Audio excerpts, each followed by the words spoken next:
좀 전에 읽은 말씀을 가지고 기적을 보는 것보다 깨닫는 것이 더 중요하다라는 제목으로 하나님의 말씀을 함께 나누겠습니다. 많은 분들이 기독교를 믿기 힘든 이유 중에 하나를 기적 이야기 때문에 불편하다. 왜냐하면 인간의 이성으로 기적 이야기를 이해하기는 되게 어렵죠.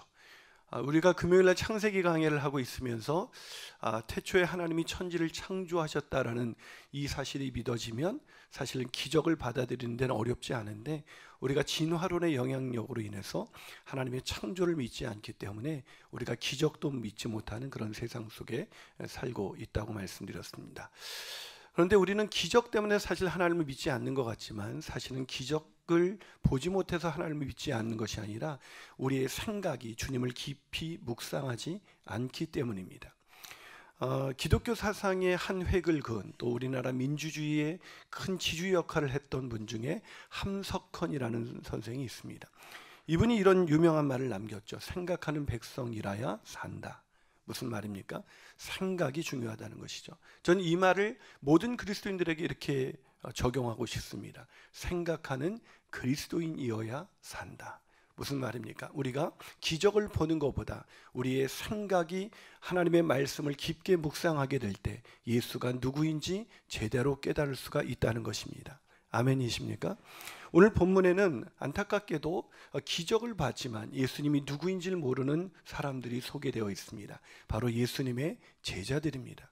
예수님의 제자였지만 그들은 기적을 봤지만 예수님이 누구이신지를 제대로 깨닫지 못했습니다. 자, 오늘 본문 19절에서 21절까지 한번 읽어봅니다. 시작. 내가 떡 5개를 5,000명에게 떼어줄 때에 조각 몇 바구니를 거두었더냐? 이르되 12이니이다. 또 7개를 4,000명에게 떼어줄 때에 조각 몇 광주리를 거두었더냐? 이르되 7이니이다. 이르시되 아직도 깨닫지 못하느냐? 자, 예수님의 제자들은 수없는 기적을 봤지만 아직도 예수님이 누구인지 제대로 깨닫지 못하고 있었다는 것입니다. 그렇습니다. 기적을 본다고 예수님을 믿게 되는 것이 아니라 오히려 예수님이 누구인지 깊이 묵상할 때 우리는 예수님을 깨달을 수가 있습니다. 그러게 저는 오늘 본문을 통해서 우리가 왜 예수님을 깨닫지 못하는지, 아니 어떻게 하면 예수님이 누구인지를 깨닫고 견고한 믿음을 가자, 그 견고한 믿음으로 축복의 생애를 살아갈 수 있는지 그 방법을 한번 배우고자 하는 것입니다. 자, 그렇다면 왜 우리는 예수님이 누구인지 깨닫지 못하게 되는 걸까요? 첫 번째로 종교적인 틀에 갇혀 있기 때문입니다. 뭐라고요? 종교적인 틀에 갇혀 있기 때문이다. 여러분, 종교적인 틀 속에서 예수님을 바라보면 절대로 예수님이 누구인지 알 수가 없습니다. 왜냐고요? 기독교는 종교가 아니기 때문입니다. 종교는 뭐라고 말씀드렸죠? 인간이 하나님을 찾아가는 과정, 즉 인간이 만든 하나님, 인간이 만든 신을 신봉하는 것이 종교예요. 그러나 기독교는 인간이 만든 하나님이 아니라 하나님이 인간을 찾아오셔서 계시해 주신 그분을 믿는 신앙이라고 말씀드렸습니다. 아멘이십니까? 그러기에 종교적인 틀, 내가 믿고 싶은 하나님을 바라보면서 예수님을 바라보면 예수님은 우리 보기에 믿을 만한 분이 아닙니다. 왜냐하면 예수님은 우리가 볼 때 우리가 원하는 것을 해주셔야 되는데 우리가 원하는 것을 우리의 입맛에 맞게 해주지 않거든요. 오늘 본문에 있는 바리새인들이 바로 그런 사람들이었습니다. 누구보다도 종교적인 사람들이었지만 예수님이 누구인지 몰랐던 대표적인 사람들이죠. 자, 오늘 본문 10절에서 13절을 한번 읽어보겠습니다. 시작. 곧 제자들과 함께 배에 오르사 달마누나 지방으로 가시니라. 바리새인들이 나와서 예수를 힐난하며 그를 시험하여 이르되 표적을 구하거늘 예수께서 마음속으로 깊이 탄식하시며 이르시되 어찌하여 이 세대가 표적을 구하느냐? 내가 진실로 너희에게 이르노니 이 세대에 표적을 주지 아니하리라 하시고 그들을 떠나 다시 배에 올라 건너편으로 가셨다. 자, 이게 무슨 얘기예요? 예수님한테 바리새인들이 표적을 구했습니다. 당신이 진짜 메시아가 맞습니까? 당신이 정말 그리스도가 맞습니까? 그렇다면 표적을 보여주십시오. 근데 황당하지 않아요? 예수님 이미 수많은 표적을 보여주셨습니다. 나병 환자를 고치셨습니다. 그것은 메시아만이 고칠 수 있는 질병이었습니다. 수많은 질병을 고치시고 귀신 들린다를 쫓아내시는 이 모든 사건은 바로 예수가 메시아라는 분명한 표적이었습니다. 그럼에도 불구하고 이들은 또 다른 표적을 구합니다. 왜요? 내가 원하는 것을 한번 만들어 보라는 것입니다. 그것이 그들이 구했던 표적이에요. 이들이 원했던 메시아는 예수님의 모습이 아니었습니다. 바리새인들, 그 당시 유대인들은 어떤 메시아를 원했냐면 정치적인 메시아, 즉 힘과 파워를 가지고 군사력을 가지고 다윗 왕처럼 와서 모든 로마 압제에서 유대인들을 구해내는 메시아를 기다렸던 것입니다.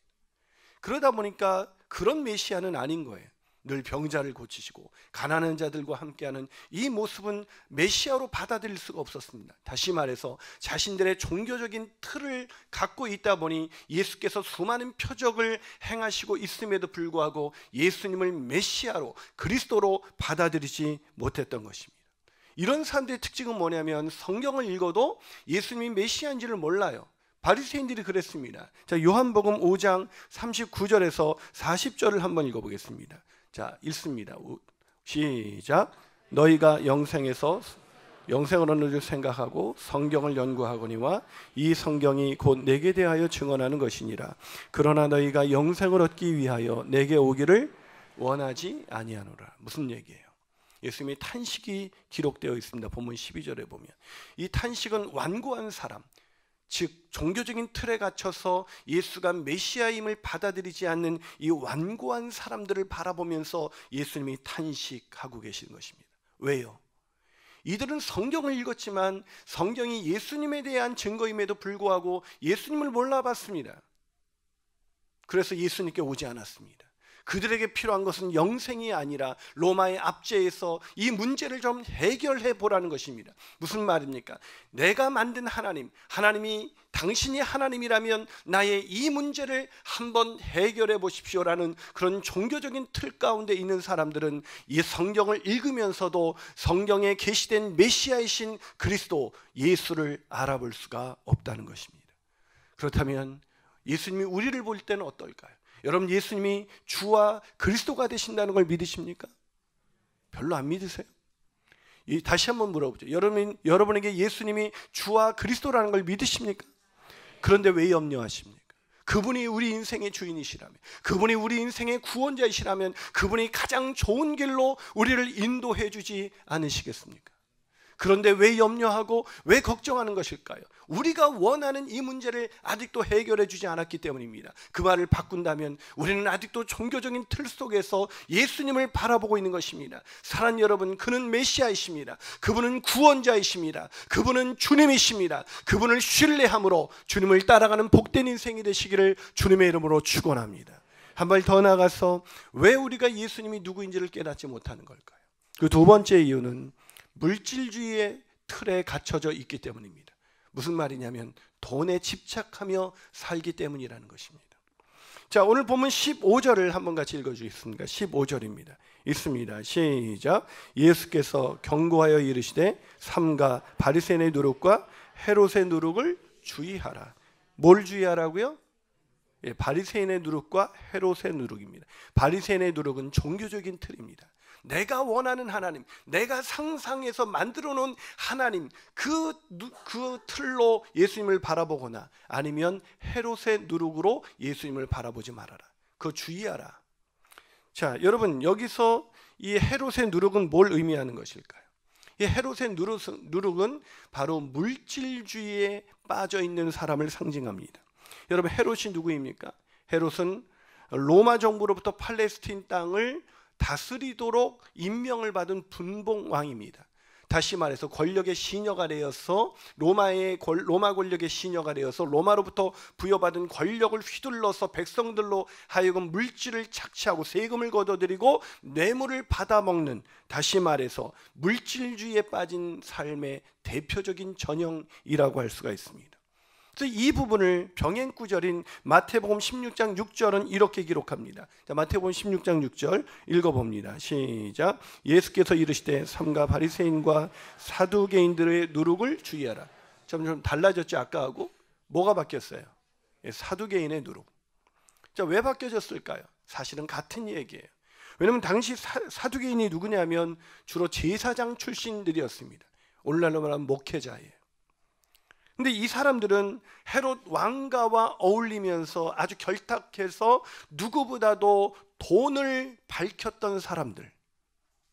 누가요? 오늘날로 말하면 목회자들이. 별로 놀라지도 않네요. 요즘 목회자들 하도 돈을 밝히니까. 여러분, 목회자들이 돈을 밝혀요. 왜요? 그들에게 중요한 것은 현세에서 어떻게 사느냐, 그것이 훨씬 더 중요했던 것입니다. 그래서 헤롯의 누룩과 사두개인의 누룩은 똑같이 세속주의에 빠져서 물질을 추구하는 사람들의 전형적인 모습입니다. 이런 사람들은, 이렇게 물질에 집착하는 사람들은 예수님이 누구이신지 절대로 알 수가 없습니다. 왜요? 그들의 주인은 하나님이 아니라 돈이기 때문입니다.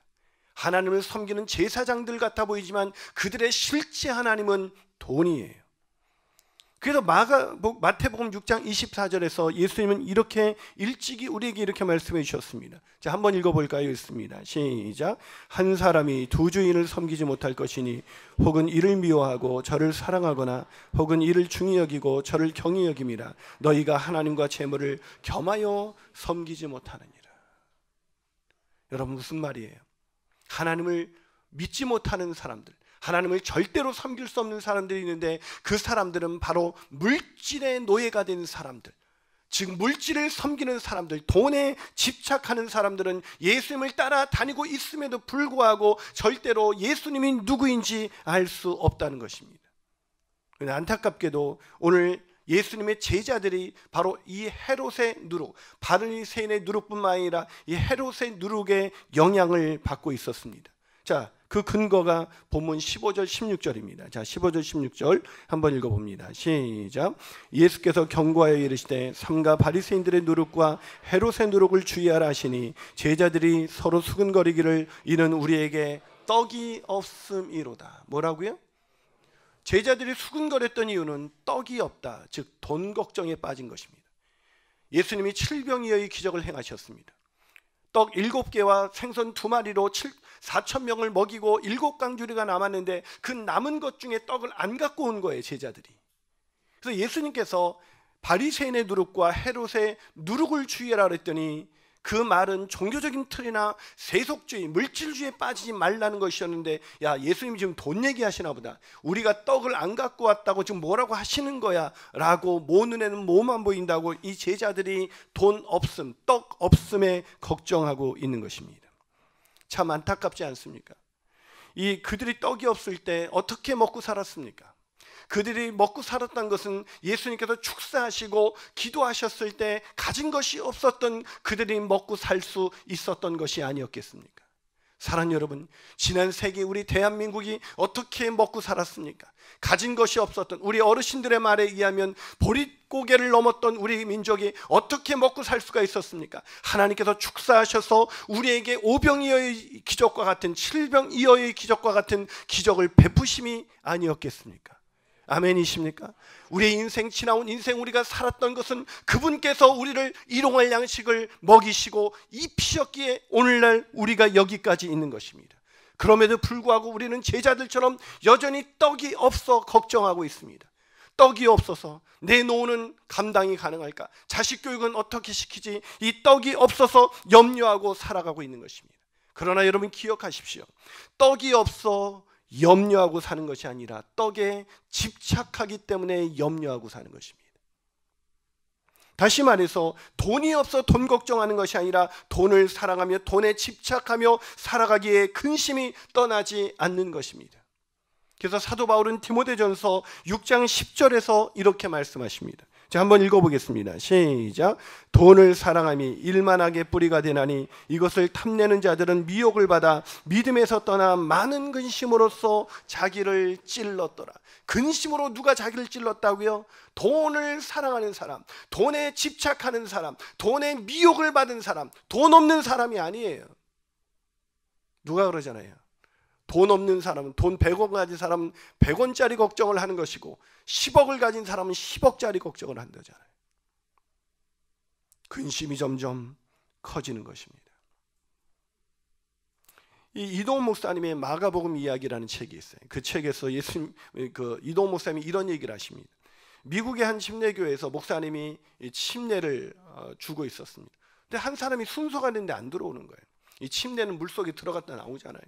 그랬더니 이 사람 왜 안 들어오냐고 목사님이 물으니까, 목사님 제가 아직 지갑을 못 빼놓고 왔습니다. 그러자 목사님이 이렇게 말씀하셨다고 하면, 그냥 들어오세요. 당신의 지갑도 침례를 받아야 합니다.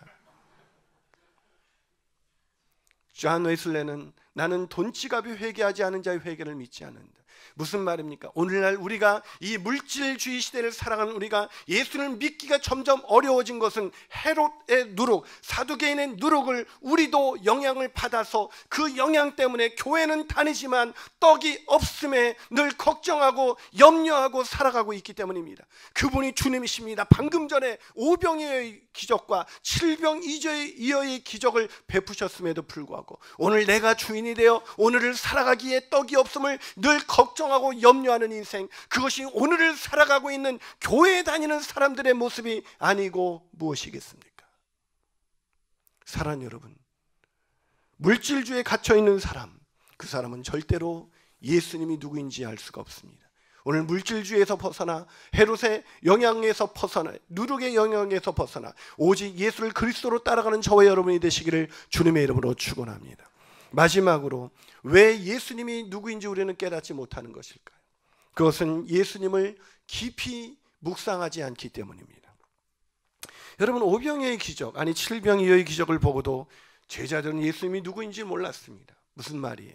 기적을 본다고 해서 예수님이 믿어지는 것은 아니라는 것입니다. 여러분, 우리가 살아온 게 기적이 아니겠습니까? 그런 수많은 기적이 우리의 인생 가운데도 있지 않았습니까?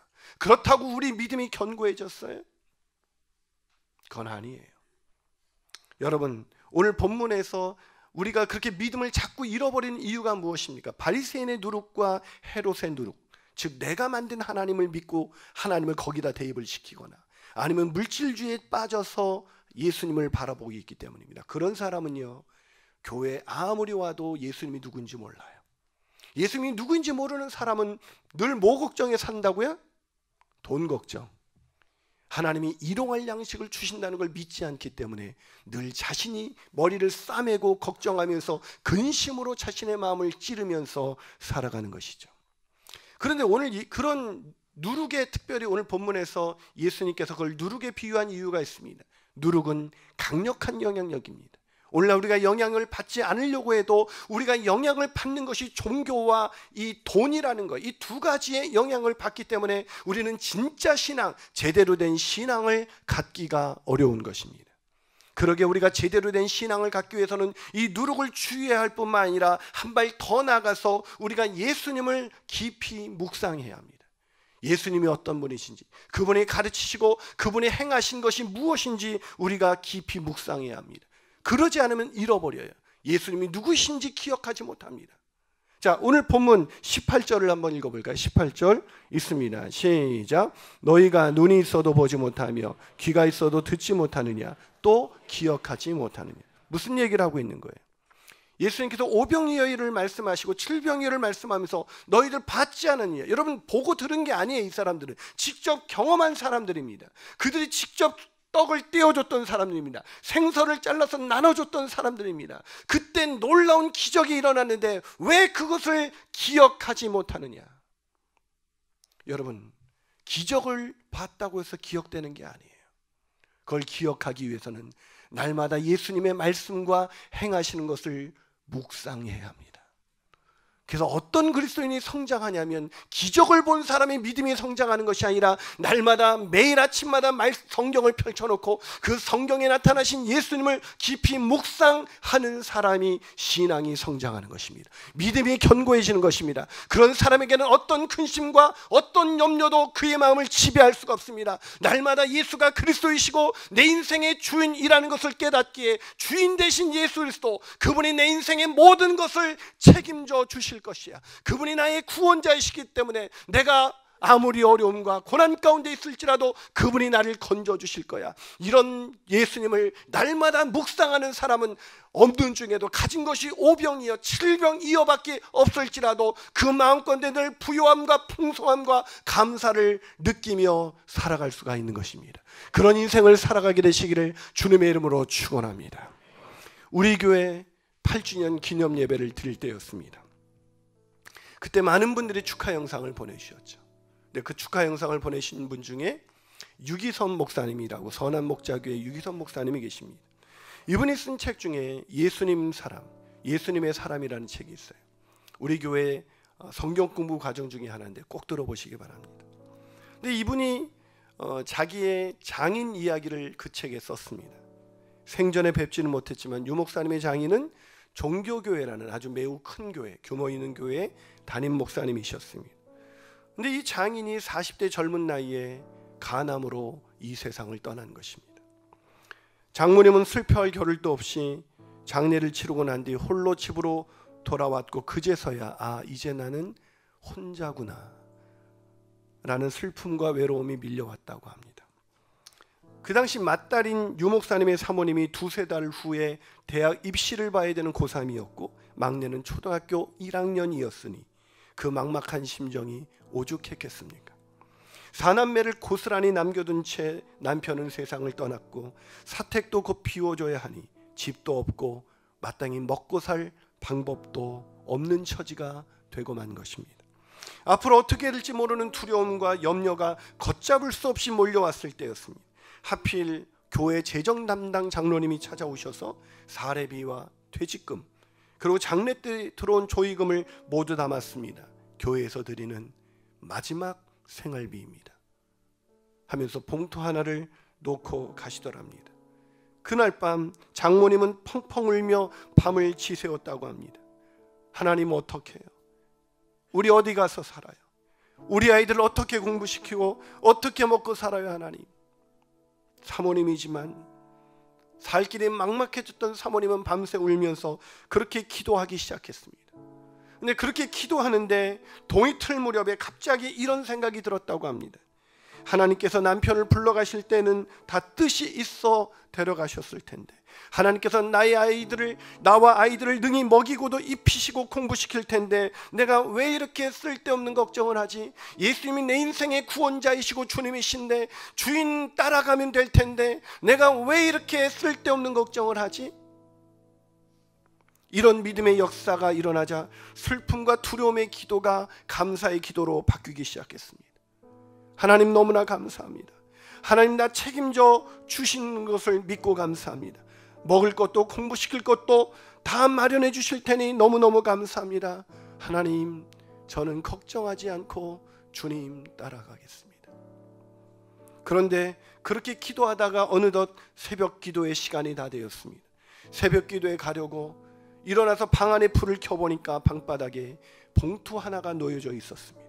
어제 재정장로님이 두고 가신 마지막 사례비였습니다. 그때 장모님은 유기성 목사님의 장모님은 하나님께 다 책임져 주실 것을 믿는 믿음이 생기자 너무 마음이 부요해지면서 감사가 터져 나왔습니다. 그래서 그 봉투를 열어보지도 않고 하나님 앞에 감사 헌금으로 드렸습니다. 돈을 의지하는 것이 아니라 내 인생의 구원자요 주인 되신 예수 그리스도 그분을 의지함으로 걸어오셨던 인생, 하나님은 그 인생을 먹이시고 입히시고 채우시고 남기게 하셨습니다. 그 예수 그리스도가 우리 인생의 구주이시고 우리 인생의 주님이시라면 왜 염려하십니까? 왜 떡이 없어 걱정하고 계십니까? 왜 하나님이 내가 원하는 대로 해주지 않는다고 하나님을 향해 원망하십니까? 예수님을 깊이 묵상하십시오. 나와 여러분 같은 죄인을 위해서 하늘 영광보좌를 버리시고 이 낮고 천한 땅에 오셔서 생명을 놓기까지 우리를 사랑하신 그분이 우리의 주님이시고 그분이 우리의 구원자이시라면 그 아들과 함께 그 모든 것을 주시지 않으시겠습니까? 기도하시겠습니다. 사랑하는 여러분, 예수께서 누구인지를 아는 사람은 막막한 중에도 가진 것이 없는 중에도 감사로 인해 자신의 전부를 드릴 수 있는 부요함과 평안을 누릴 수가 있습니다. 이 예수 그리스도를 오병이어와 칠병이어의 기적을 행하시는 이 예수 그리스도를 저와 여러분의 구주와 주님으로 믿고 있다면 우리는 걱정과 떡이 없음으로 해서 걱정하고 염려하는 인생이 아니라 예수 그분만 생각하면 마음에 감사와 부요함이 넘치는 인생 살아갈 수가 있을 것입니다. 그런 인생 살고 싶지 않습니까? 그렇다면 오늘부터 없는 살림 걱정하지 마시고 가진 것 오병이어 칠병이어밖에 없다고 염려하지 마시고 오직 그분을 묵상하며 살아가기를 축원합니다. 우리 그 마음으로 이 찬양 부르며 나갔으면 좋겠습니다. 우리 강등만 전사님의 찬양의 소리를 들으면서 한번 묵상하면서 이 찬양을 묵상해 보시기 바랍니다. 아름답고 놀라우신, 아름답고 놀라운 주 예수, 말로 할 수 없네.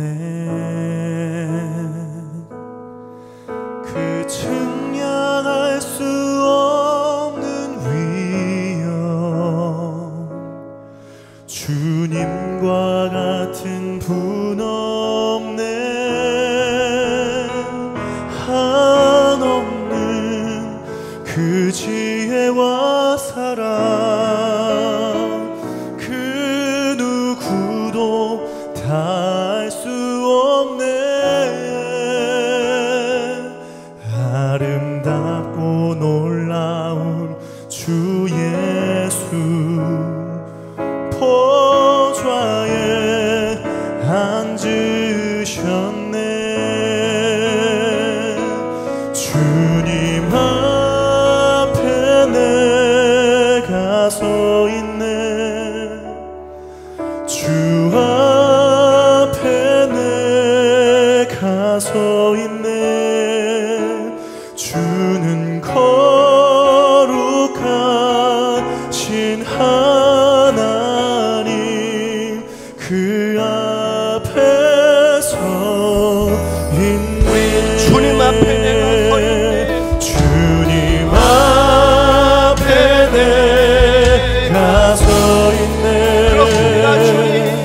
주 앞에 내가 서 있네. 주는 거룩하신 하나님, 그 앞에 서 있네. 주님 앞에 내가 서 있습니다. 주님 앞에 내가 서 있네. 주 앞에 내가 서 있네. 주는 거룩하신 하나님, 그 앞에 서 있네. 주님 앞에